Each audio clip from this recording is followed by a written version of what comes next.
আমি বললেন, উমরকে শোনাইলেন।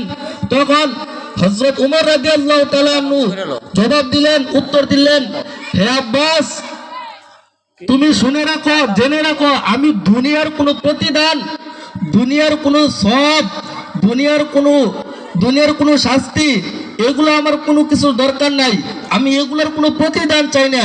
আমি শুধু এতটুকু চাই, যেন আমার মালিক আমাকে এতটুকু বলে, যা উমর, আমি তোকে ছেড়ে দিলাম, আমি তোকে পাকড়াও করলাম না, যা উমর, আমি তোকে ছেড়ে দিলাম, আমি তোকে পাকড়াও করলাম না, যা উমর, আমি তোকে ছেড়ে দিলাম। তো চিন্তা করছেন হযরত উমর রাদিয়াল্লাহু তাআলা আনহু কি পরিমাণ জান্নাত পাওয়া সত্ত্বেও ওনারা মৃত্যুকে এবং জাহান্নামকে এই পরিমাণ ভয় পাইতেন।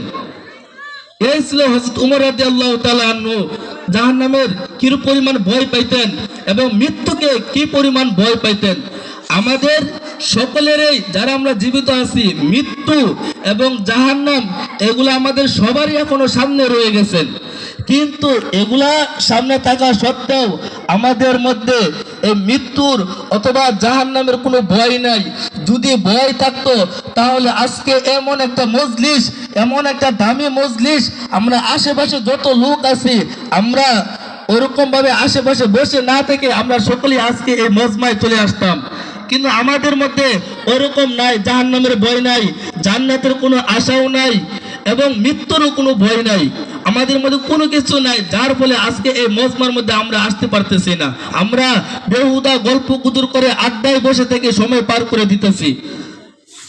তো এজন্য আমি সকলকে অনুরোধ করব, আপনারা যারা বাহিরে আছেন, বাহিরে বসে না থেকে, গল্প গুজর না করে, সারা দিন সারা বছর গল্প গুজর করেন, সময় কাটান, কিন্তু আজকে এমন একটা দামি মাহফিল, এমন একটা দামি মজলিস হচ্ছে, আপনারা বেহুদা গল্প গুজর না করে সকলে এই মজলিসে চলে আসবেন।